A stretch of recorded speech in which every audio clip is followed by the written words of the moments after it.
Olá, seja bem-vindo, bem-vinda ao programa Educa Floripa.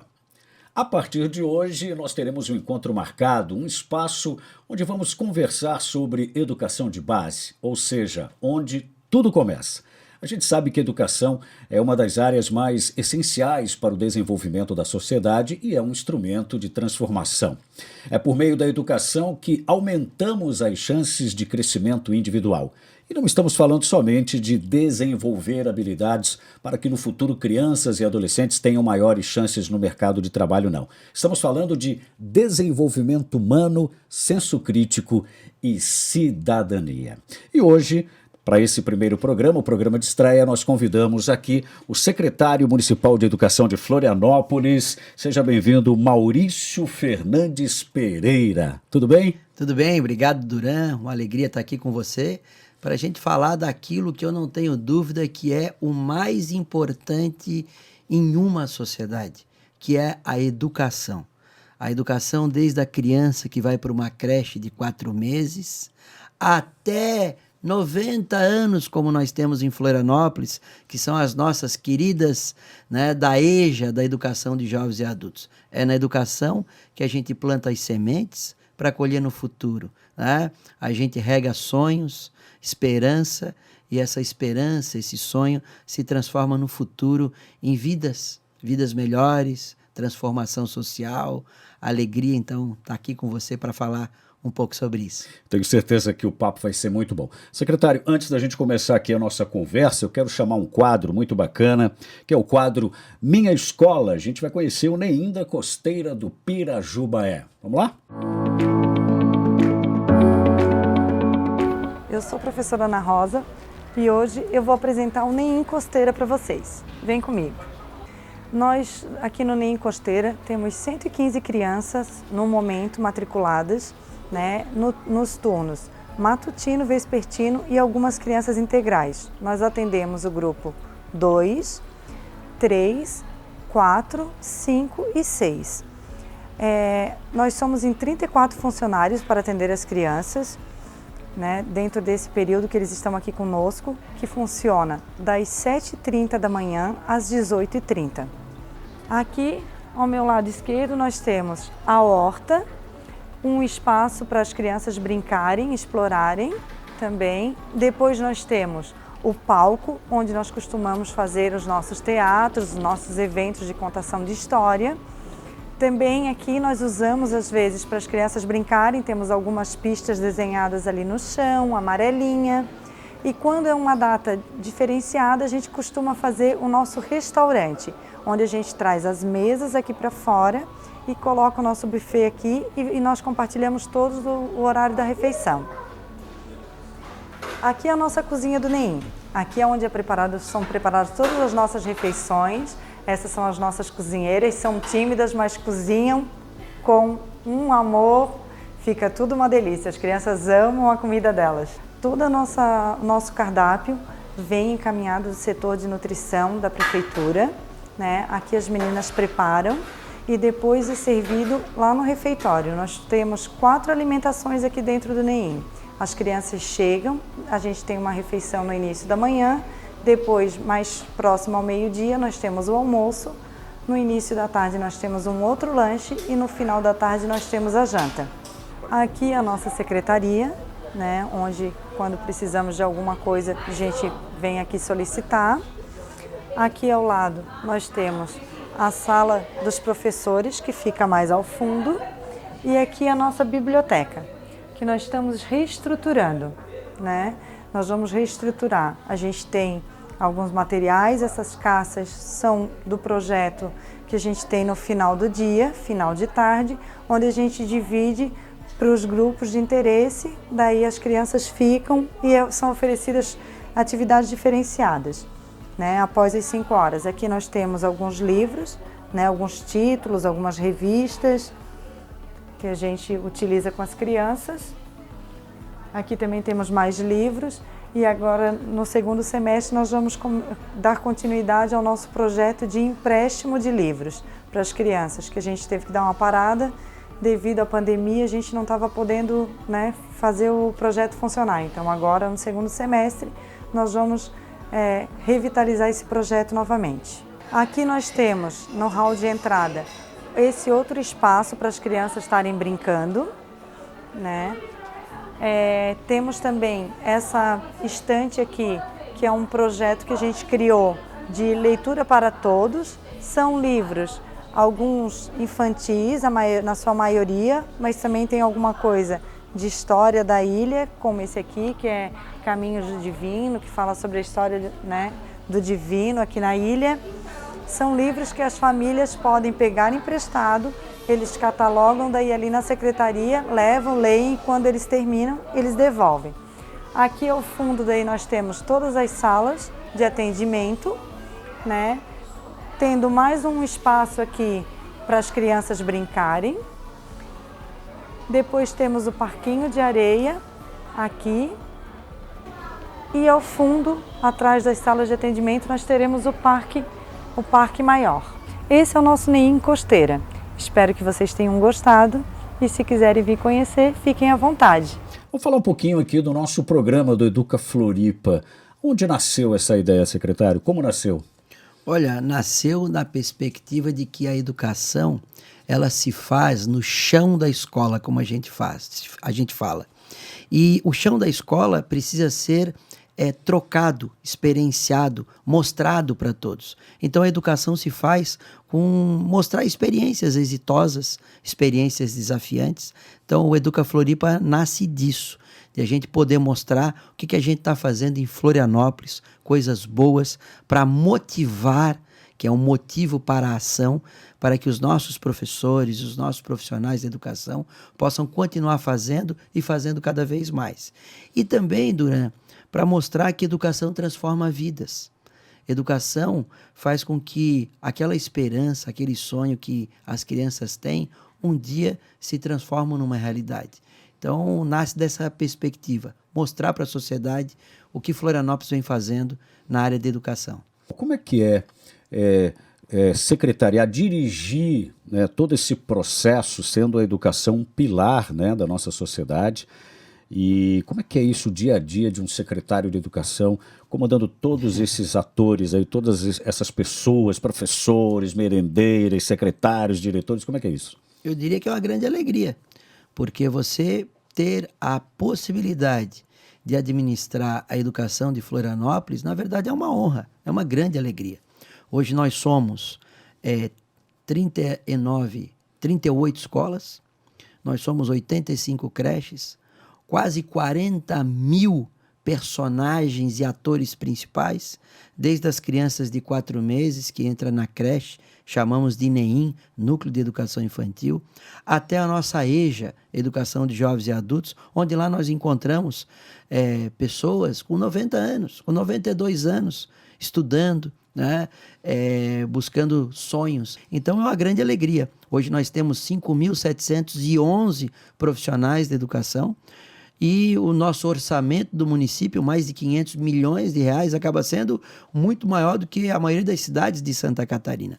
Então eu diria que é uma alegria e uma oportunidade extraordinária de a gente poder ajudar e transformar a vida das pessoas. Na sua opinião, Florianópolis caminha bem para um futuro promissor no que se refere à educação? Eu não tenho dúvida. Hoje, Florianópolis, nós chegamos na prefeitura em 2017, na gestão do prefeito Jean Loureiro, hoje estamos na gestão do prefeito Topázio. Todos os dois têm uma visão muito positiva da educação. E eu tenho muito orgulho de dizer que estou trabalhando com 2 dos melhores profissionais para fazer a gestão de um município. Todos os 2 valorizam muito a educação. Então hoje Florianópolis caminha muito para termos uma educação de primeiro mundo, se já não temos. Hoje a prefeitura disponibiliza nas nossas creches e nas nossas escolas o que nós temos de melhor em termos de infraestrutura e tecnologia para os nossos professores.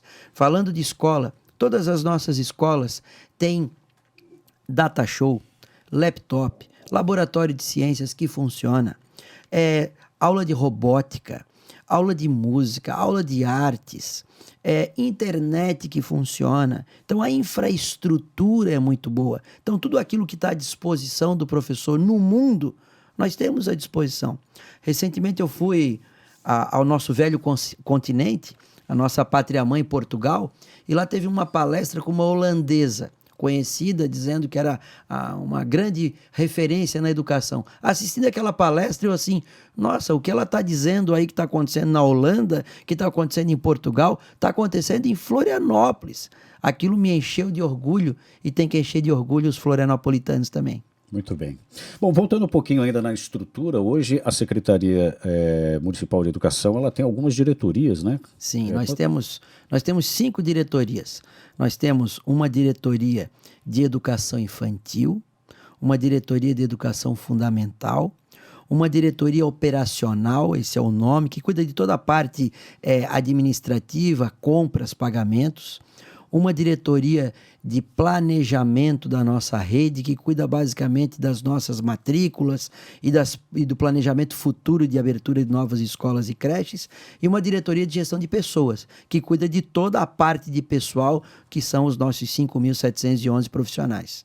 Muito bem. A gente vai dar uma pausa aqui na nossa entrevista. O senhor falou agora há pouco sobre robótica, né? A tecnologia está presente desde cedo, né? Nas crianças e nas famílias. E a gente foi conhecer um projeto de robótica muito legal na Escola Básica Municipal Maria Conceição Nunes. E a gente vai conferir agora juntos no Educa Floripa. Duran, a gente está na Escola Básica Municipal Maria Conceição Nunes e a gente veio conhecer o projeto de robótica. Segundo o cartaz aqui, para a gente chegar lá no projeto, a gente tem que seguir as setas vermelhas. Vamos lá?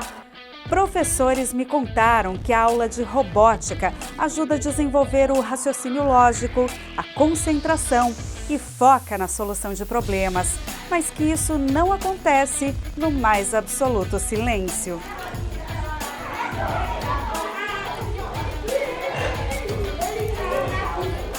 É só abrir a porta da sala para ouvir o borbulhar de ideias.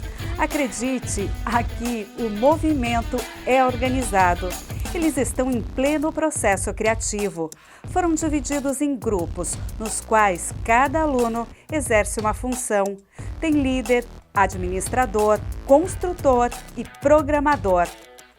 Nicolas, me conta o que um administrador faz. O administrador, ele pega as peças para o construtor montar o robô. E daí, o administrador é o único que pode pegar as peças para o construtor montar. O líder manda eu pegar as peças. E eu pego e dou para o construtor. E lá, o construtor vê lá no tablet onde coloca as peças. Essa, na verdade, é a nossa segunda aula. Na semana que vem, eu vou trocar o meu serviço, não vou ser mais administrador. Um trabalho em equipe, onde, através da atividade proposta pelo professor, eles aprendem a construir e programar um robô. A professora me explicou que cada semana, cada um tem uma função e que a cada aula eles precisam desenvolver um protótipo. Isso ajuda a pensar na linguagem computacional mesmo. Sim, essa linguagem computacional, nas primeiras aulas eu mostrei para eles que conceito de pensamento computacional, que é a forma que o computador pensa. Aí até um aluno me disse outro dia assim, professora, mas então o computador é burro e a gente é inteligente. Ele relatou para mim, sabe?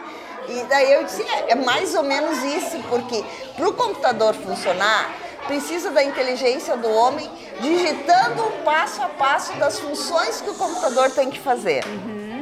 A gente faz automaticamente as coisas, porque a gente aprendeu e se tornou automático. Para o computador não é assim, precisa do passo a passo inicial para que ele consiga fazer as coisas. E eles aprendem isso aqui. E aprendem. Aprendem a fazer toda essa programação. E isso vai fazer a diferença entre eles desenvolverem o protótipo e o protótipo funcionar ou não, porque eles têm que pensar dessa forma, no passo a passo, para que no final o robô funcione. O método de ensino faz com que os alunos questionem, pensem e procurem soluções. Bom, eu estou aprendendo na robótica como fazer, robô. A gente já conseguiu até programar ele, já estamos conseguindo. Já conseguimos montá-lo e isso é muito bom. E já estamos agora colocando quase a música para ele cantar ou dizer. E antes dessa aula, você tinha alguma noção de como fazia isso? Não, eu já tive uma vez em outra cidade, mas praticamente ninguém mais de eu aqui na sala teve. Os ensinamentos sobre robótica e o desenvolvimento de competências podem abrir portas para, quem sabe, formar futuros programadores. Aqui eles aprendem o trabalho em equipe, a conviver com o outro, a colaborar com o outro. Certamente. Essa influência para eles, e também não só esse trabalho em equipe, de saber que eles vão ter um cargo e cargos, mas eu enfatizo também que o desenvolvimento deles numa área profissional, tecnológica, eu mostro para eles que pode ter vantagens de futuro nessa nossa era tecnológica. Enfatizo para eles que hoje eles estão aprendendo a programar com desenhos, com blocos. Amanhã isso vai se facilitar muito se eles quiserem ser um programador, um desenvolvedor de games, de outros softwares, de outras coisas, porque eles já vão ter a parte de lógica e a parte de base. Então isso vai facilitar para eles também, depois para conseguir buscar uma faculdade da área, algum curso especializado ou profissionalizante na área de tecnologia, vai ajudar e facilitar para eles também. E não é só por aqui que aulas como essa acontecem. Escolas de ensino da rede municipal foram equipadas com material didático, kits de robótica, tablets e acesso à plataforma digital integrada para estimular os alunos. Sim, eu estou gostando. Meu sonho é ser um cientista quando eu crescer. Parabéns aí à Escola Básica Municipal Maria Conceição Nunes, lá no Rio Vermelho, por esse projeto de robótica que também, secretário, acontece em outras unidades escolares, né? Isso, o projeto de robótica acontece em todas as nossas escolas que nós temos o Fundamental 2, ou seja, do 6º ao 9º ano. E é muito importante a robótica. Durante muitos anos eu falo o seguinte, a gente aprende mais fácil e faz mais sentido e significado para a criança quando a gente aprende pegando, quando a gente aprende fazendo, quando a gente aprende mergulhando. E aqui vai o exemplo da natação. Quando a gente vai aprender a nadar, o professor não reúne os alunos e diz assim, vamos agora dar uma aula sobre como nadar. Não, não. O cidadão diz, mergulha aí e começa. A educação precisa ser assim também na sala de aula. Eu falo isso há muitos anos, Duran. Eu chamo isso de educação do mundo real. O que é educação do mundo real? É a prática. E a robótica é isso. A robótica é o cidadão aprender fazendo. Aprendendo ver a coisa do nada e daqui a pouco eu tenho um robô, eu tenho uma máquina, né? E daquilo ali eu posso aprender matemática, linguagem, muitas coisas. Então o projeto de robótica é novo na nossa rede e a gente está muito contente com ele, porque é aprender fazendo. O cidadão nunca mais esquece. Aprender escutando, ele esquece 10 minutos depois do professor parar de falar. A educação se faz gerando significados. Significados. E os significados se dão pela prática, não pela teoria. E aí, Duran, eu poderia dizer o seguinte, sou professor com muito orgulho, Duran, desde o século passado da Universidade Federal de Santa Catarina. Eu recebi, agora estou afastado para a secretaria, os estudantes que saíram do ensino médio. Eu dava aula na primeira fase do curso de administração. Os meus alunos primeiro tinham a prática, para depois ter a teoria. Eu dava aula de planejamento, organização, controle e direção. Primeiro, eles iam para uma empresa, para ver como é que aquilo funcionava lá. E aí depois eu mostrava a teoria. Fazia muito mais sentido. O senhor tem uma visão bastante interessante que foi a pandemia. Esquecemos a pandemia. Vamos olhar para frente. É a questão, é o princípio da tecnologia, vamos olhar para frente, vamos desenvolver e agora vamos com um novo ciclo. Como é que é isso aí hoje na secretaria? É que eu entendo, Duran, que a gente tem que entender a palavra contexto. E muitas vezes as pessoas pegam o contexto e botam pretexto. Por isso que eu tenho uma crítica um pouco à pandemia. Todo mundo fica dizendo assim, a pandemia já foi. Tudo é culpa da pandemia. Já era, tudo é culpa da pandemia. E como a pandemia acaba não fazendo mais nada. Eu tenho que entender como foi o contexto da pandemia. Não pode ser um pretexto para dizer que agora não pode, agora não dá, agora é mais difícil. A pandemia foi real, o mundo parou, as escolas fecharam. Quando a gente for estudar história daqui a 50, 30 anos, alguém vai parar para pensar que nós fechamos escolas ficaram fechadas, meses fechados. Ninguém vai conseguir imaginar como pode fechar a escola. Tá? Então a pandemia foi real. A gente tem que aprender com essa experiência e desenvolver novas habilidades, novas perspectivas para avançar na educação. Não tenha dúvida que criança, muito tempo em casa, fechada, trancada, os pais, aumentou violência doméstica, aumentou uma série de questões. As crianças mudaram, os pais mudaram. E o mais bonito, Duran, os pais conheceram os seus filhos. A pandemia teve o lado bom, que tinha muito pai que nem sabia que tinha filho. E ele descobriu que em casa ele tinha filho, porque ele saía de manhã... Teve que se reinventar, né? Saía de manhã, chegava à noite e não convivia com o filho. E no final de semana ele dava desculpa que estava cansado, tinha que descansar. Bem, ele também foi trabalhar em casa e ele reencontrou a sua família. Teve alguns, inclusive, que descobriu que era casado há 20 anos, entendeu? Descobriu essas coisas. Então, a pandemia, eu sempre, eu gosto, não gosto dessa palavra sempre e nunca, mas vou usar aqui. Eu sempre gosto de olhar o lado bom da vida, entendeu? Então, a pandemia, ela nos mostrou muitas coisas. Primeiro, professor é insubstituível. Segundo, a família precisa valorizar cada vez mais o papel do professor. Terceiro, é na família que a gente faz uma escola vencedora. Quando o pai, quando a mãe, nos dias que a criança chega em casa, e todo dia chega, perguntar como foi a aula, o que você aprendeu, o que aconteceu de diferente, faz com que a escola não feche às 5h30, quando o pessoal vai embora para casa. O que é a escola? A escola é um momento da vida da criança, mas a escola é a vida. Então, eu acredito que a pandemia nos ensinou muitas coisas. Nos trouxe problemas, não tenha dúvida, porque algumas crianças desenvolveram questões que eu não tenho nem qualificação para tratar, sobre questões psicológicas, irritabilidade, tudo isso. Mas as coisas vão colocando o seu devido lugar, né? E a gente tem que aprender com essa pandemia. Agora, a vida sempre terá desafios. Nós vamos ter daqui a pouco uma outra pandemia, um outro desafio, e a gente tem que aprender com tudo isso. Vida que segue, né? Vida que segue, repito, não pode ser pretexto. Entende o contexto, desenvolva novas habilidades, estratégias para manter a escola aberta e a vida com muita energia. Rapidamente, secretário, antes da gente chamar o próximo quadro aqui, a pandemia trouxe uma nova maneira de ensinar? Eu não tenho dúvida, porque o Educa Floripa, ele teve uma versão na TV, na Câmara de Vereadores. Registro meu agradecimento aos vereadores que possibilitaram a gente ir para um canal de TV naquele momento. A gente foi para a internet, a gente teve uma plataforma educacional e que inclusive está no ar até agora. Então, ela desenvolveu novas formas de ensinar. E o professor, aquele que muitos diziam que usava sempre a mesma estratégia de dar aula, ele teve que aprender.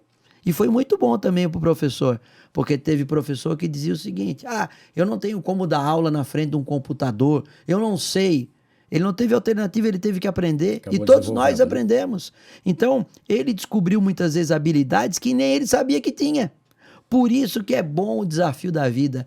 Eu digo sempre que a pressão e o desafio é uma dádiva. Se você não vive pressionado ou desafiado, você não gera novos aprendizados. Não sai do lugar. Não sai da zona de conforto. É isso aí. Bom, secretário, no início da nossa conversa, a gente falou aqui um pouco da estrutura da Secretaria Municipal de Educação e é uma secretaria feita por gente, né? São 5.711 sabe, profissionais. um número perfeito. Bom, a gente tem um quadro aqui no programa, está estreando hoje também, que é o Lado B. Hoje a gente vai mostrar uma professora que usa habilidades que aprendeu ainda pequena para motivar seus alunos dentro de sala. Vamos conferir.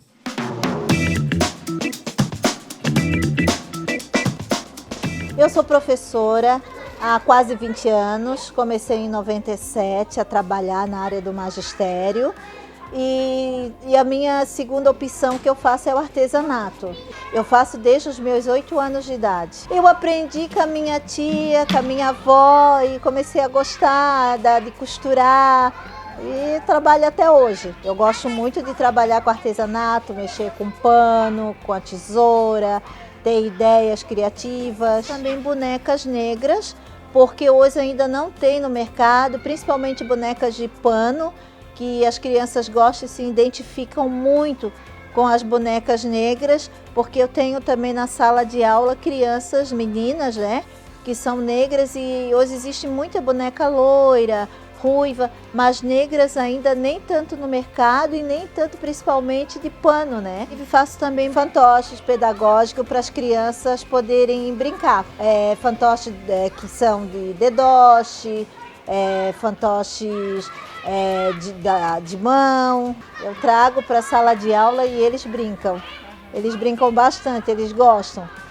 Conforme eles vão buscando, procurando me perguntar e eu vou olhando, vou vendo o que eles têm interesse, a partir daí eu vou criando. Eles gostam muito da parte do lúdico, da imaginação, da criatividade que surge de uma pequena coisinha, de um pequeno objeto, de um desenho e dali daquele desenho eu vou criando os personagens, né? Eles vão falando e aí um exemplo é tipo, um monstro.